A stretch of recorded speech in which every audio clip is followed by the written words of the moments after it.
Welcome to National Discourse. Current affairs. We must not extricate anybody from corruption.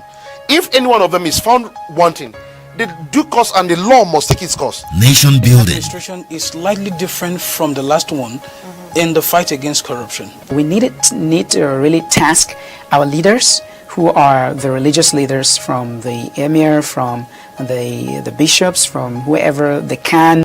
Some of our village markets, there are people, they call them in Hausa yang nakama. They are like agberu in the markets.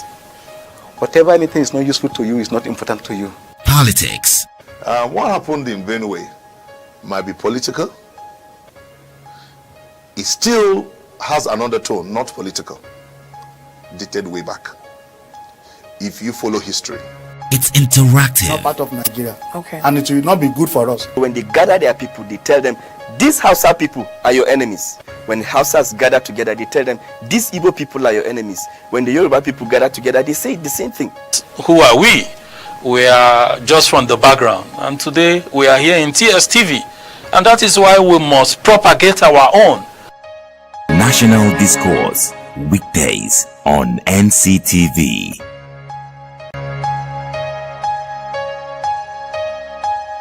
Welcome to National Discourse. Current affairs. We must not extricate anybody from corruption. If any one of them is found wanting, the due course and the law must take its course. Nation building. Administration is slightly different from the last one in the fight against corruption. We need to really task our leaders, who are the religious leaders, from the emir, from the bishops, from whoever they can. Some of our village markets, there are people, they call them in Hausa yang nakama. They are like agberu in the markets. Whatever anything is not useful to you is not important to you. Politics. what happened in Benue might be political. It still has an undertone, not political, dated way back.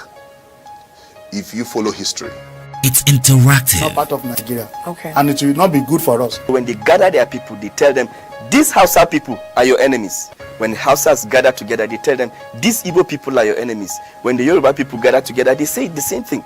Who are we? We are just from the background, and today we are here in TSTV, and that is why we must propagate our own. National Discourse, weekdays on NCTV.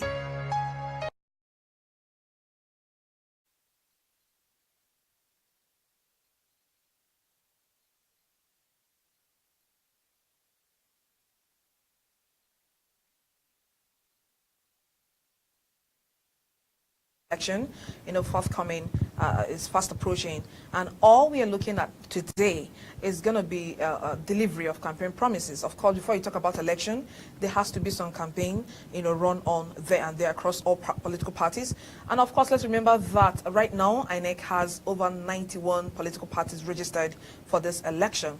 Now, going back to what we have today, delivery of campaign promises. What are the campaign promises they have done in the past, or what are the kind of campaign promises we're expecting to see as the election draws closer? I still remain your host, Uche Uduma. I have a guest in the studio.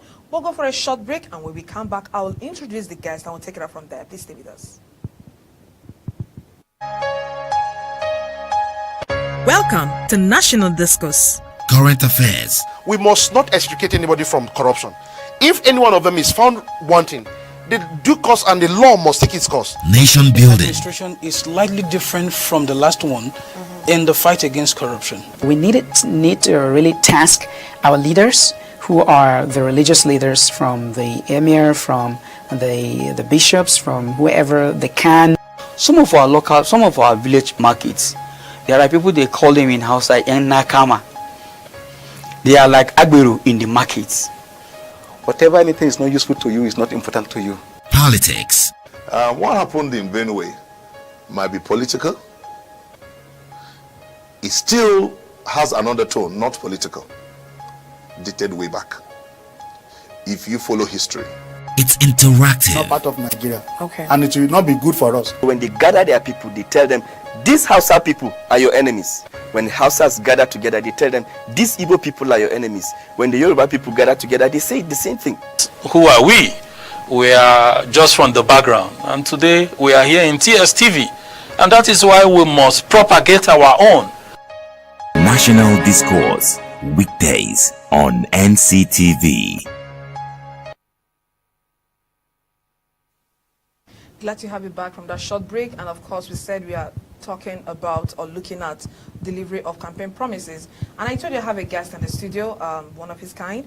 I have Honorable Victor Mela in the studio. He is APC candidate for House of Representatives, Balanga Biliri constituency, Gombe State. I hope I got the name correctly, sir. That's right. All right. He has been into politics for a long time now, so I think he's the right person to deal with this topic decisively as we have it today. All right, Straining, sir, you're welcome. Thank you. Good morning. I know you are vying for a position, or we know you're vying for the position, and we equally know that you are preparing for your campaign, or you've started your campaign already. Now, today we are looking at delivery of campaign promises, because you know most times when politics starts like this, people come out with their campaign promises. The parties comes, they usually come out with their manifestos and all that. So, what are these campaign promises, or what are campaign promises? Let's start from there, because it's not just myself that is listening or talking with you. You have people out there, you have Nigerians, you have people that will not have access, to meet you. So what are campaign promises, confining ourselves within the environment of Nigeria? Yeah, thank you very much for having me in the studio, and morning Nigerians. Campaign promises are those can be, you could be described as manifestos or programs the politician usually presents to our people. But we need to go back in history to look at how politics has been played for the last 16 years. Politicians don't usually come even with the campaign promises. They just go in there and get voted for. So, but right now, young people are really coming up with a different idea. So the campaign promises are those things you discuss with the people. What do the needs of the people, the democratic dividends that you need to deliver in different constituencies? Take, for instance, roads, infrastructural development. Roads are feasible. They can be seen by the people. If you say you're going to construct roads for the people will have to see it within time. So in delivery of campaign promises, people have to be accountable. You have to monitor that particular promise that you want to deliver.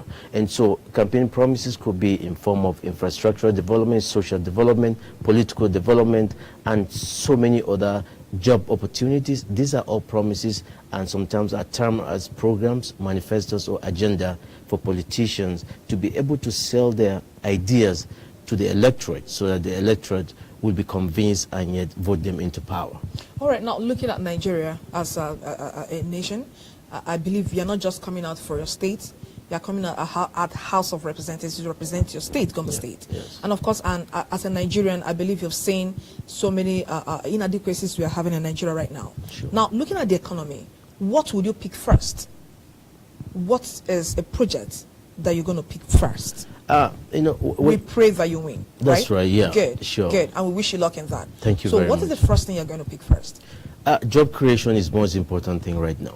Our population has been increased so much. Infrastructure development is one other thing that you're going to.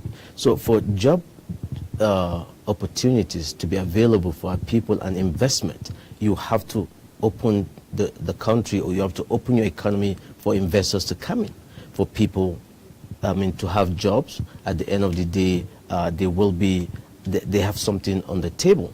Job is so important to every Nigerian, because if you go to the street, our population is increasing every day. And so when you provide job for people, that's when they have something on the table, and will be happy about that. All right, now talking about job creation, we know that most times the age range of those people seeking for job employment opportunities, they fall under the category of the youth.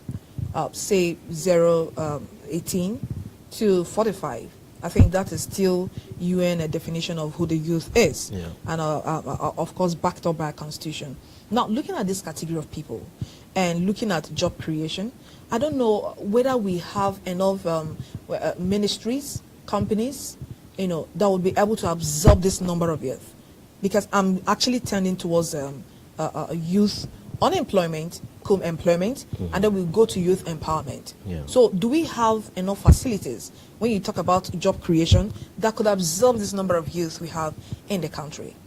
This is the wisdom of the APC government, if I may want to say that. At the end of the APC recognized that shortage of jobs around and opening up job opportunities for young people. If you look at our population, of course, like you rightly said, the young people, they are there, they need job, and the APC government is working hard in providing that kind of job. And there's a plan by the party to bring in investors. I mean, a lot of people, companies to come in so that people will have a job at the end of the day. You find out that the government don't just talk about jobs creation without having a plan. So there is a systemic plan for the party, I mean, opening up the economic sector for investors to come in, open companies in various locations. There are a lot of, since the government came into power, a lot of companies come into the country, and yet we're not deceived. There are a lot of people that don't have job, but the government is working hard to make sure that this is provided for the young people. All right, talking about APC government now, I would beg to diversify a bit. Now, one of the 81 campaign promises that saw President Muhammadu Buhari into power is job creation and youth empowerment. Okay. Now, from people's assessment, like I said, it's not just all about us seated here. Yeah. We are talking about 1 million Nigerians, millions out there. Now you come out and you make certain promises to us. All right. Yeah. Remember, we are still talking about the Liberal campaign promises. That's right. You come out and you make us certain promises to us. Remember, Nigerians, they have parameters. Trying to check whether this promise has been fulfilled or whether it has gone halfway into fulfilling it or whether it has kick-started when they talk about fulfilling or delivery of this promise. Yeah. Now, we still talk about 5,000 naira for jobless Nigerians and all that. Yeah. And right now, without party sentiment, what can you say, or what kind of rate can you give, this government in delivering that particular campaign promise? Job creation / payment of 5,000 naira to jobless Nigerians. No, I agree with you 100%. I may not have the statistics to give you this is what it is, but on a scale of 10? I would say 7. Sometimes in the villages, I'm a village man. You don't look it. I don't look it, but sometimes you come to town and see a lot of people. Okay. In my town, the End Power and so many activities or so many programs the government has outlined to help the youth is being seen in different areas. I'll give you a lot of examples. There are a lot of or some graduates that have benefited from those programs. Empower. Yeah, from those programs, and it's still on. This nation has gone through a lot of problem challenges, and this government faced those kind of challenges. The government is not taking any excuses. The government is facing those challenges to help our youth. That is the most important thing I believe the president is working on. It may look slow, but that is the process. Everything has to go through process to get it done. All right, now away from what the president have done, let's come back to you now. Yeah. Now, looking at the need to get more youth employed or engaged. Most times it's not just all about white-collar job. That's right. Most times you just have to empower them, either businesses or whatever, small-scale business and what other things, skill acquisition and the rest of it. What is your plan around that? My plan around that, like I said, every young person that is coming into politics these days has an agenda, which I do have. The plan around there is to help the government understand, come up with a plan on how to create this job. The AP's government and myself identified these areas. There are people that have gone to school. There are some that have not gone to school. Some don't have the money, but they have the intellectual ability and the talent to run businesses. It's in the plan, or we do have a plan to have this kind of people. For instance, people that don't have the opportunity to go to school, but yet they have shops everywhere in the villages. Skills. We will like to, in a way, to help them bring in entrepreneurs, educate these people on business plan, and talk to the government. We say, government, these people need some funding so that they'll be able to improve in their businesses, or some will start businesses. Look at women. Women that fries akara, fries masa as we call it, and every other people. There are people that does business, corn businesses, in so many things. You could improve on those businesses. It's not just about white collar job.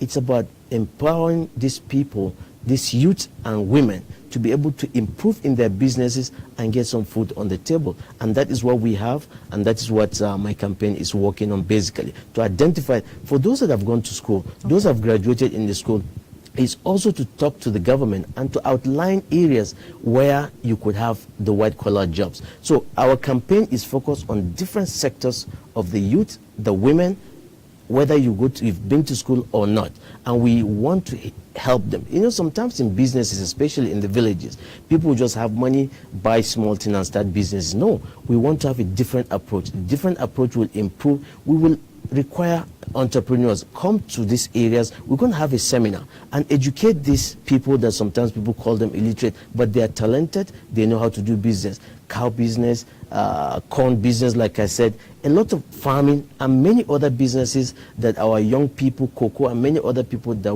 will be involved in doing. All right, having dealt with the issue of employment and how you intend to tackle it, especially for your people, for the people of Gombe State. Now, let's look at another very important aspect of where I think Nigerians, we are still lagging behind. Yeah. Let's look at infrastructure. Now, most times, you know, Abuja, most times you will call it a city center, right? Good. But moving back to the village, and as you're seated here, you at least have a vision of what your place looks like. Yeah. You know, looking at infrastructure, they're looking at good roads, they're looking at pipe-borne water, Yeah. digging boreholes and all that, and they're looking at quality education. Because most times when you come to the news, you discover that most schools are in dilapidated condition. Yeah. They're just left like that without anybody or without being attended to. Now, looking at the school, you look at probably mosques and churches, and then you look at good roads, you look at good water supply, and power is a different thing. We'll handle that. So what is your plan around infrastructure? Infrastructure development is key to any community.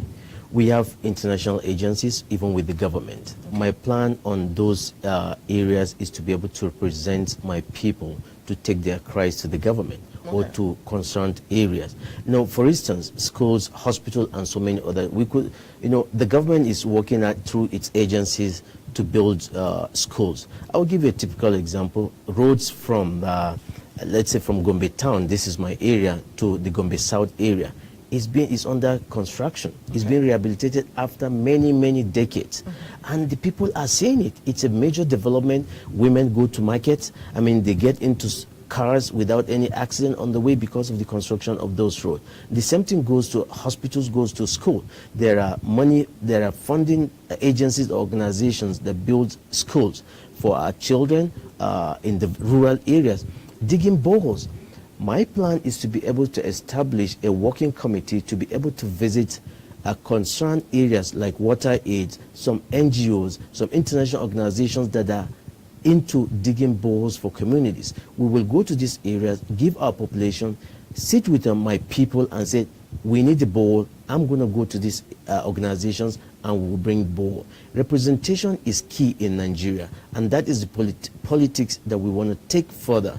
It's not about sitting down or sleeping or raising hands. It's about speaking for your people. Sit with the people. What do the people want? What do the people need? You don't sit in your office and start telling people what they want. No, you go to the grassroots, talk with them, identify the needs, then come up and represent them.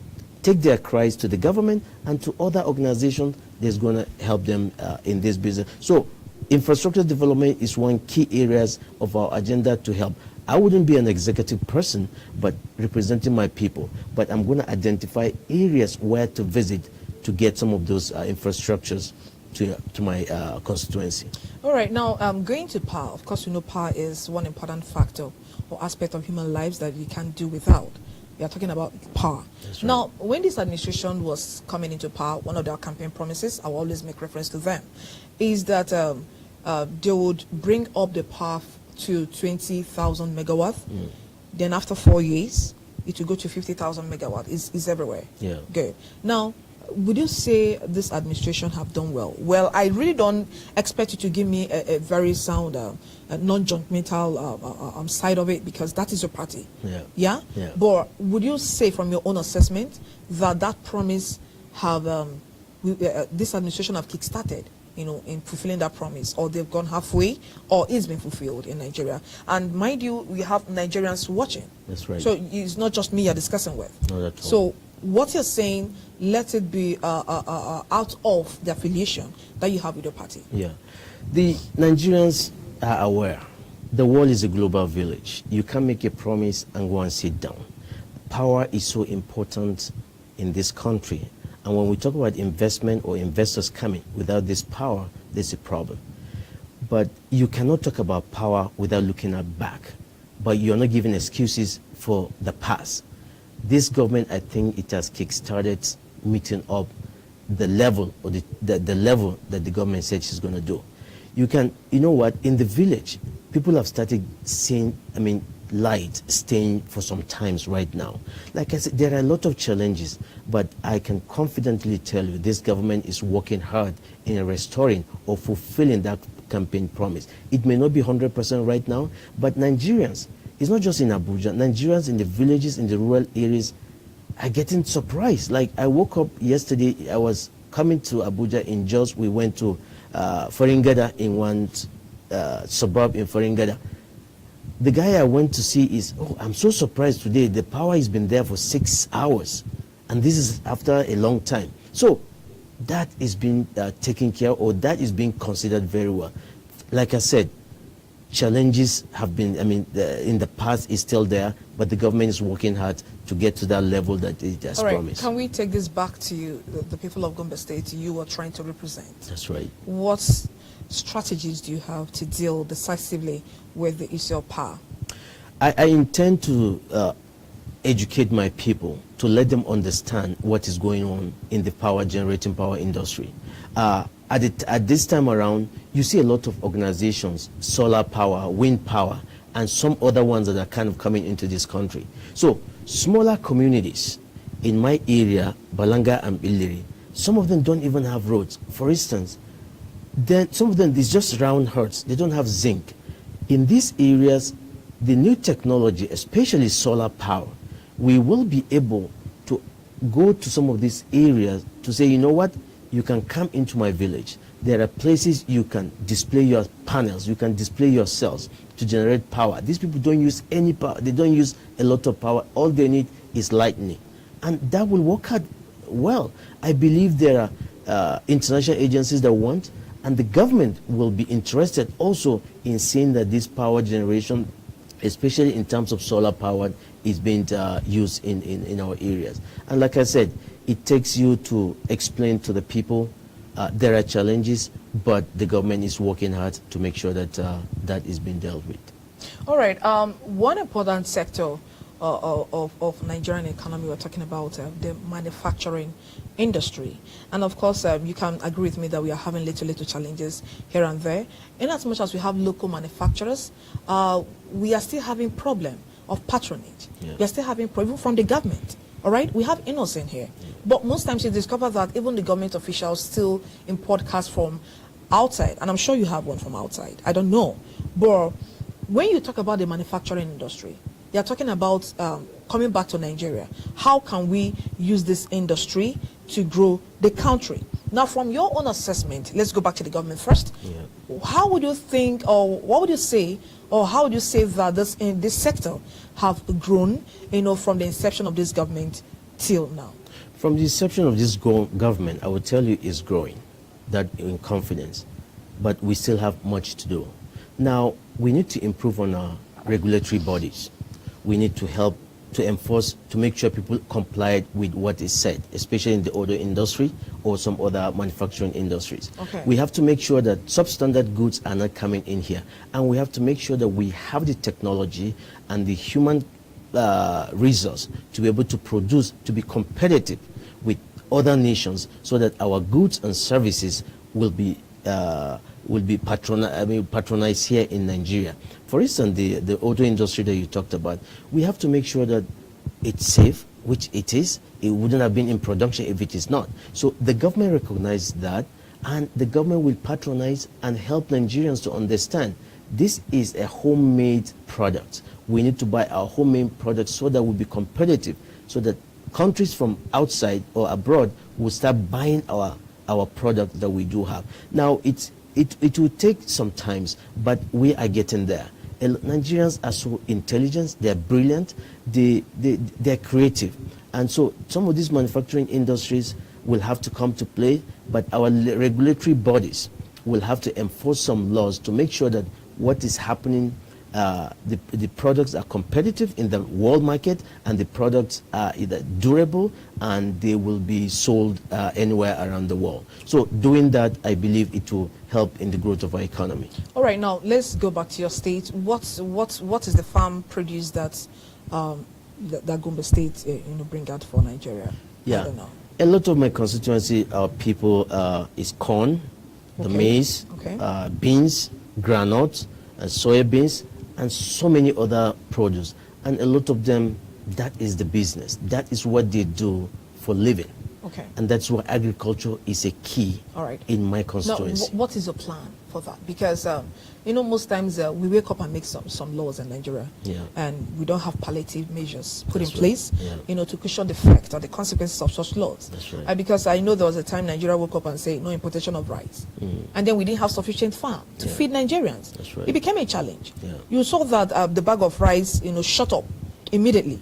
So when you want to make such laws, you must make sure that you have palliative measures, put in place to cushion the effect of or consequences of such laws. Sure. Now, going back to your place, we are putting the issue of importation one side. Now, the farm produce you've talked about that your constituency produce. What is your plan around those farm produce? What is your plan, to use those farm produce to better the lives of your constituency members? Yeah, I most appreciate what this government has done in distribution of fertilizer. I'm telling you, there's a village Newer in my area, there's a village Powishi in my area, in these two local governments that I will be contesting from. The distribution of fertilizer went to the grassroots, completely to a common man. And this is the first in history.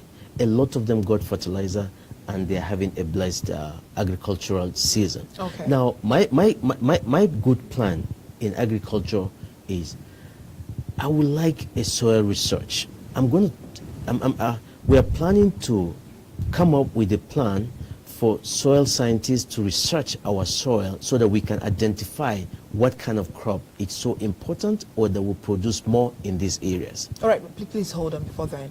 Talking about soil, do you have any special natural resource that we can find in Gombe, or that can be found in Gombe? Talking about mine, about oil and all that. That's right. What can we see, or what can we find in Gombe? There are lots of solid minerals in Gombe. Some of them in economic quantity. Some of them are still under, not been explored yet. You have Gombe produce, Lafarge is in Gombe, the cement limestone, they're in production of cement, very much is happening in Gombe State. Kaolin is in Gombe State, gemstones still in Gombe. Okay. Some metallic minerals are also found in Gombe State.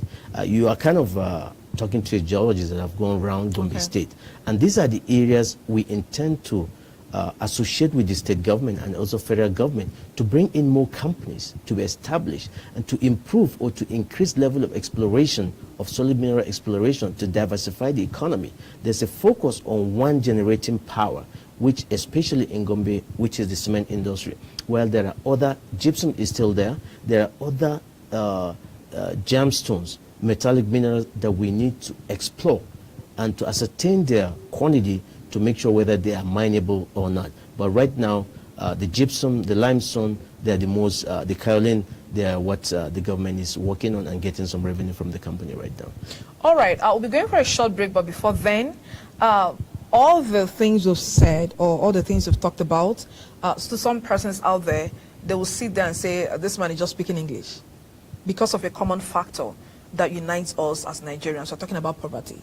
Now, the truth is, even as the elections are approaching, or the election of the election you're vying for is approaching, one factor that would make people to either go out or not to go out is what?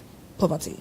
And when you want to talk about elections, you're talking about Nigerians. Please don't allow your conscience to be bought with money and all that. But the truth is, if that factor is not tackled, that is a pure English that we are speaking. Because the normal woman in her house that doesn't have Maggi to cook food, doesn't even have a grain of rice, and someone comes in and gives you a carton of Indomie, he has bought your conscience. Right. The truth is, that person's immediate problem is food. So when we come back from the break, we're looking at how poverty have affected the actual result in elections, or how poverty is a menace when it has to do with elections, and how you intend to handle that before the election comes out. Please stay with us.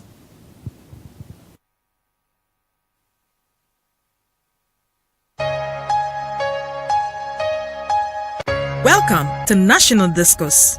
Current affairs. We must not extricate anybody from corruption. If any one of them is found wanting, the due course and the law must take its course. Nation building. Administration is slightly different from the last one in the fight against corruption. We need to really task our leaders, who are the religious leaders, from the emir, from the bishops, from whoever they can. Some of our village markets, there are people, they call them in Hausa yang nakama. They are like agberu in the markets. Whatever anything is not useful to you is not important to you. Politics. What happened in Benue might be political. It still has an undertone, not political, dated way back. If you follow history, it's interactive. Not part of Nigeria. Okay. And it will not be good for us. When they gather their people, they tell them, these Hausa people are your enemies. When Hausas gather together, they tell them, these Igbo people are your enemies. When the Yoruba people gather together, they say the same thing. Who are we? We are just from the background. And today we are here in TSTV. And that is why we must propagate our own.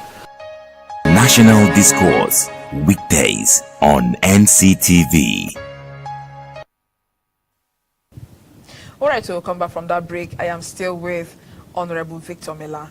And of course, we said he's coming out for, he's representing Gombe constituency, Balanga Bileri. I hope I'm correct, sir. Yeah. Good. And I hope you're enjoying yourself in the studio.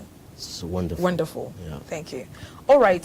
Like I said before we went for the break, we have a common factor that have been affecting electoral processes or the outcome of results, not during the election, but before the election. So prior election or electoral processes, there's one issue that need to be tackled. Now, like I said, the illustration I gave, if I'm hungry, what I need is food. I don't even need to hear your campaign promises, because most times people tell you that they'll just come and speak grammar and go away, because most times people don't stick to delivering the campaign promises they've made. Now, how can this factor be put on a hold, as we are approaching electoral year? This is a common example or a common factor in the whole of Nigeria, especially in the rural areas, poverty. And in the cities, you see it happening. It's difficult to tell somebody not to collect money. Very difficult. Very difficult. Very not difficult. to collect money or to vote, to go and vote, or to give money to go and vote. This is happening. We're not, and that is why it's not about the English. It's about listening to the right candidate. And I, as one, Victor Mela Danzaria, will work with the government, the federal government and the state government, to fight poverty here. Fighting poverty is not just talking. You will have to come up with parameters, with programs to fight the poverty and monitor the fighting of the poverty. If Again, let me just test you again. Now, would you say, what is assessment about this government? Like I said, I will still remind you that I know it's your party, but try not to be too much sentimental about it, because there are people watching there, and there are people that your people are still watching. The people that vote you in, they are watching. So what is assessment about this present government? Because one of the cardinal points that they gave us coming, the third one is the economy. Trying to make sure that the economy is stabilized and all that. And you can't talk about poverty without relating it back to the economy. Now, would you say this government has done favorably well? On the scale of 10, can you rate this government on trying to alleviate poverty of Nigerians? The government is working hard on that. They always say poverty is a disease. and disease need medication, and disease don't just go like that. You have to be on medication for some times, then the disease will go. Okay. And that is how poverty is. Something created that vacuum. We're a rich and blessed country. How did we get to this point? And so this government recognized that and is working hard to make sure that this poverty has been alleviated, not just to the common man, but to almost everybody. There are a lot of people in Abuja here that are poor, you understand? So it's a common thing around the world. Representation is key. You need politicians that will come close to the government and tell the government what is happening in our constituency in terms of poverty. And you have to sit down, discuss what is the best way of alleviating poverty. It's not about going and distributing money. It's not about... Or cartons of Indomie? No. It's not that about... will just solve the temporary problem immediately. That's right. Like I said, if I'm hungry, you give me Indomie, I'll cook it and eat. But what happens afterwards? I agree with you. That is not the end to poverty. The end to poverty is planning. You have to plan, you have to come up with what the program that is best will address this. We talked about jobs creation. We talk about improving businesses for women in our rural areas, in our communities, and young men putting something in hand. Skill acquisition is so important. One of the programs that I have... So you're giving us how you can alleviate poverty in Gombe State. That's very correct. Okay, and that I just can want be to narrow it down to you my place. Right now. Very correct. Thank you very much.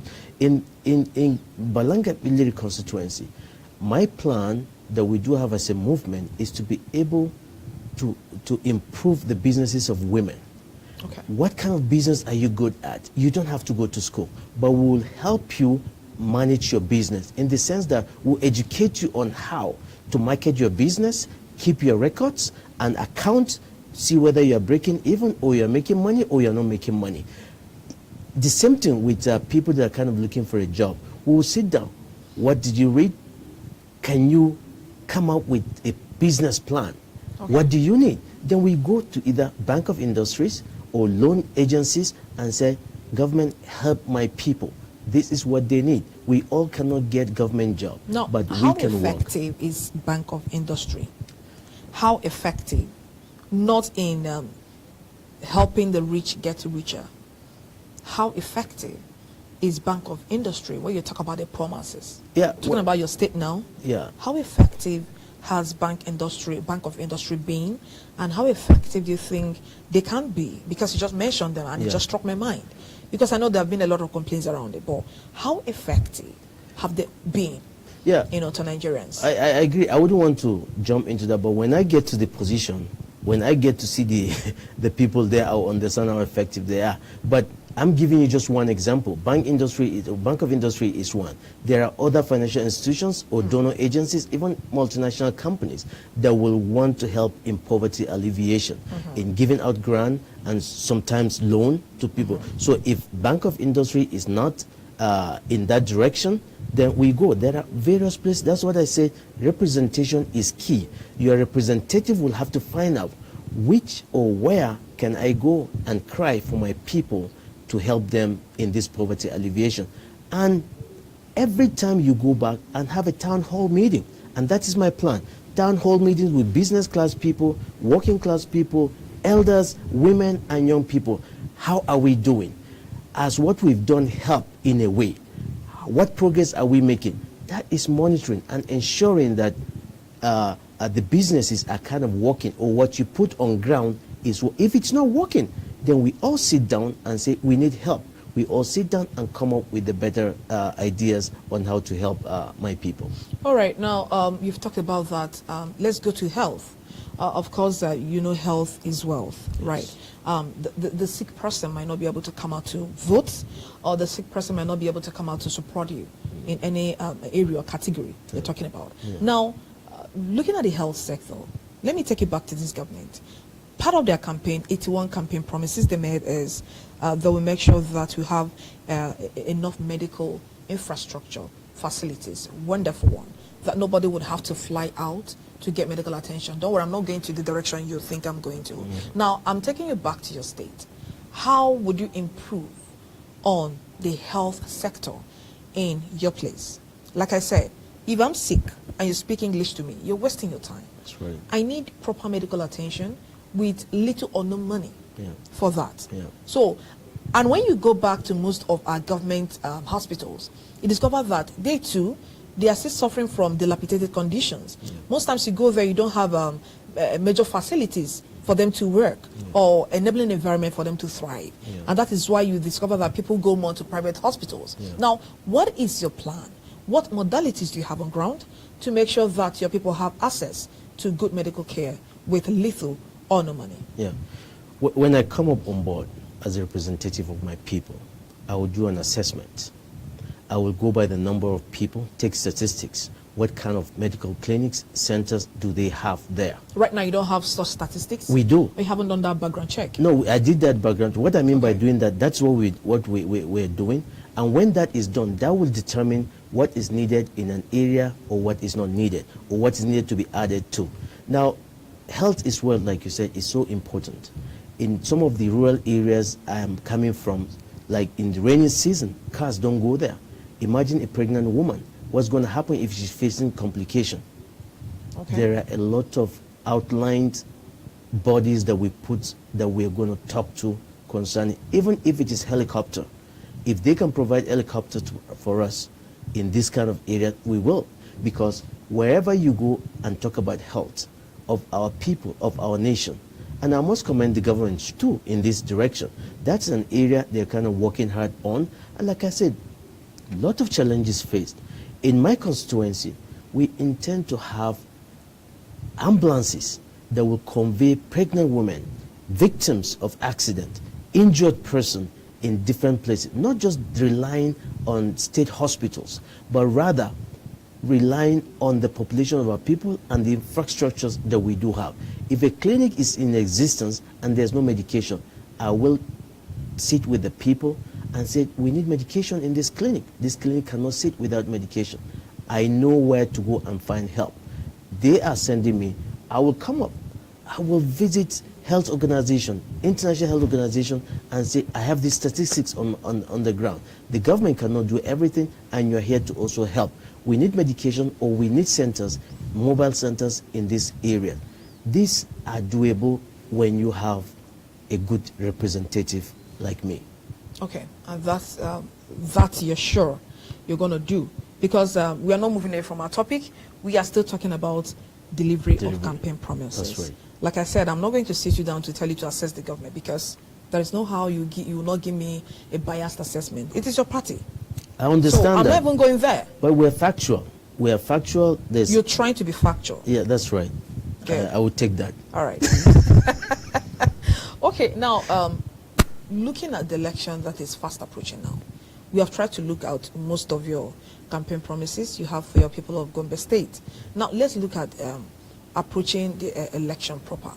I know primaries have not been conducted and all that. Now, what do you think about election thuggery? It's bad. Everybody will tell you it's bad. And it is time for Nigerians to understand that. Okay. It is time for Nigerians to stand up to vote for the right candidate of their choice. Thuggery everywhere around the world will force people to do what they want to do because it's violence. But that is not a democratic process. A democratic process is even when you disagree with a candidate, you don't resort to violence. You vote him out or vote him in. That is how a democratic process is. And so thuggery in any government, I've not heard of any government that supports that. And it is the right time for Nigerians, especially the young people, to understand if anybody gives you weapon in any form to go and fight during election, and tell the person and look the person in his eyes and say, go and give it to your son to go and do it. I'm not going to do it. I love this country. I don't have any other nation. This is my country. And that is how we'll get out of that.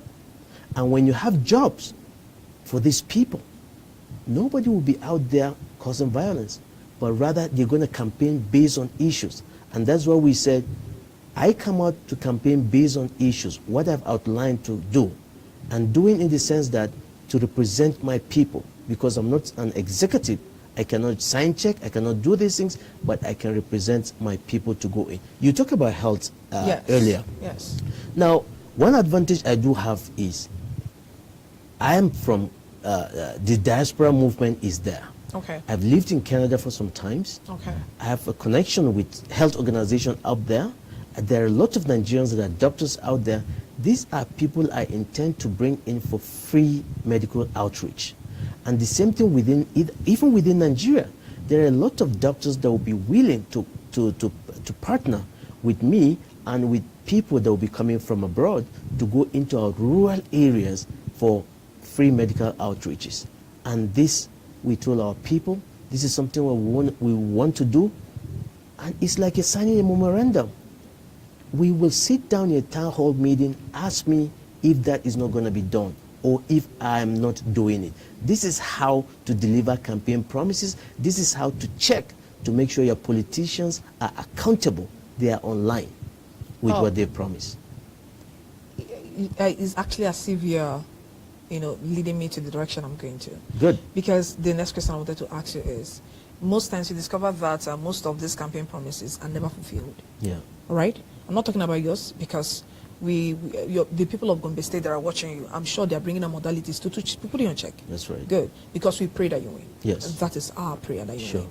Good. Now, when politicians come out to make campaign promises, like you talk about town hall meetings, Yeah. now when you come out and you deliver your campaign promises, if you're given an MOU to sign on that, would you do that? If you're giving an MOU, that will be a binding document. Yeah. That, okay, you're giving me 81 campaign promises. We list it down and we get it put down on paper as an MOU, get you sign on it. Yeah. Each one you do, we take it.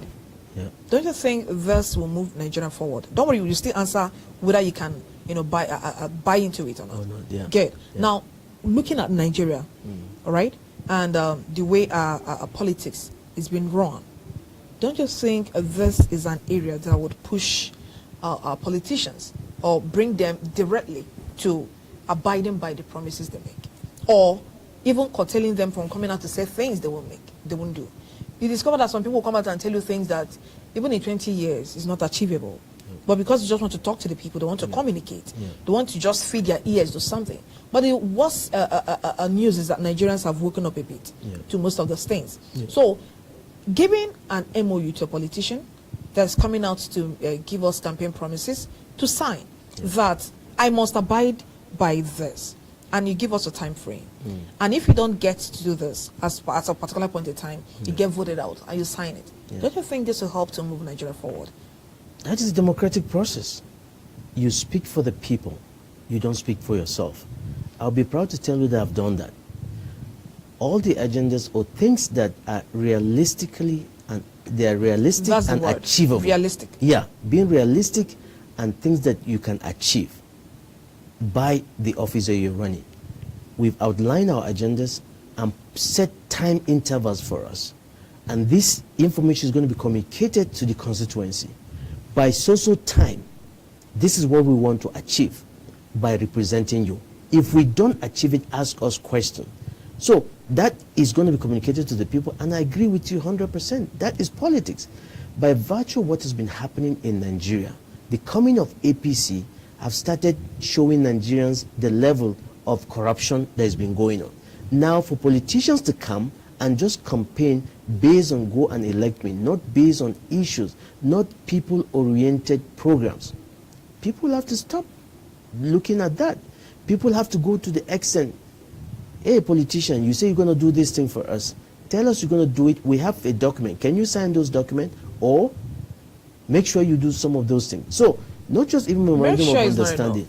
Sorry? Make sure you do such things. It's not enough. That is right. No. Because making sure is a monitoring term. Make sure you do it before the set date. They're just words of mouth. And we've seen politicians come up and, release such words. And then the people get to tell them that, make sure you do this. At the end of the day, nothing happens. And that is why you vote the person out. Okay. The power is with the people. It's not with the politician. And that is my message everywhere. Is it that easy in Nigeria? It's not easy, but we need to start talking about it. The people have the power. As a politician, it's a privilege. The electorate elected you to go and represent them. So whatever you're doing, they are first, you are second, because they can vote you out. All right. Now, let's make it personal now. Yeah. Would it be comfortable to sign such MOUs? Peradventure, you walk into a town hall meeting now, and some persons come to you and say, hey, what you're saying, we are not taking it, except to sign a document with us to tell us that if I win, I'm going to stick to this, and this is the time frame. Would you be able to do that as a politician? Remember, this is still democracy? With my constituency? Yes. With the way they know me, I was a councillor. Okay. In the local government, I understand poverty. Okay. I was a special assistant to the governor. Okay. And vying for House of Assembly election. Okay. I have been at the grassroots level. I know. You know what? They're not going to ask me to sign the undertaking because they know I'm going to deliver. All right. But to answer your question, yes. If it got to that, I would say yes. I'll make sure. I'll make sure I'll be present. This is something that I want to do. This is the key. Everywhere I go to campaign, okay, I would say I'm coming to the world to talk to you. This is what you are sending me. If I get it, fine. If I don't, I'll say come back to say I could not get what we wanted. Can we look for another way? That is democracy. All right. That is how it is. Before we wrap up, most times we don't know the outcome of elections because we want to believe that everything is done fair, free and fair in Nigeria. There are some aspects of elections I don't want to go to because you are a candidate, so you might not be in a position to give me a very clean, answers on that. I wanted to ask you about how free and fair the elections are, but let's leave it aside because they're contesting. Now, because we don't know the outcome of the electoral processes, even as they are vying, we are all praying that it goes down well. That's right. But peradventure, it does not go down well. What is going to be your step or your steps? It's not about me. It's about the people. That's how I look at politics. All right. And get me right. Like I said, it's time for Nigerians to understand it's about them. It's about the people, not about the politicians themselves. The politician is a privilege that they send you. I said something. Some things about enforcement and compliance. I'll give you an example of international companies that are working here that don't employ Nigerians. These are some of the things that the government is working hard to make sure the salary they pay a foreigner is the same salary they're going to pay and pay a Nigerian with the same qualification. That has to be enforced. Compliance is necessary. When you're bringing product into this nation, you just comply with the standard. So when that is done, look at diaspora, for instance. You have a lot of Nigerians, almost 20 million statistics. We have professions outside Nigeria. How do you bring these people into this country to integrate them and make them work and develop this country? That is an area that I have in mind that I'm going to work with the federal government to make sure that with the Office of the Special Assistant on Diaspora and Foreign Affairs. There's a lot to do. There's a lot to tap from professionals living outside Nigeria. Some are so rich. Take for instance the graduate airport, the owner is a Nigerian. What's he doing in Nigeria here? So we must make sure that to harness this diaspora Nigerians, how are they going to help? I'm going to be very, very important in diversification of solid minerals and the oil industry, environmental protection, and also workplace safety. These are areas that I worked abroad. And so at the end of the day, I say, Nigerians, I believe the election is going to be fair. Vote candidates based on issues, and vote young people that will live, work in there for Nigerians. All right, thank you very much, sir, for coming to the studio, coming on National Discuss today for us to discuss. And I'm sure the people of Gombe State that are watching or they will get to see this clip, we know that you'll be able to deliver on the campaign promises that the little you have said here. And like you said, you are trustworthy enough, which means they know you. Because you've done grassroots politics and all that. So they are sure that you'll be able to, stick to your words.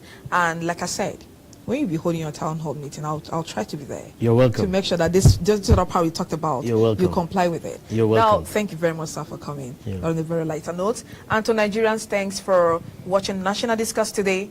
Tune in again tomorrow for another exciting episode. For people of Gombe State, we wish your contestant luck, and we pray that he wins. But like he said, vote according to conscience, according to issues, based on campaign promises and based on party manifesto that you're saying. But you can't do that when you're seated at home without your power in your hand. And your power is your PVC. So we encourage you to go out there and get registered and have your PVC. The registration is still ongoing till December, if I can still remember. And that is the power you have to make certain changes if you think things are going wrong in Nigeria. And from me, Uche Uduma, is a bye from National Discuss.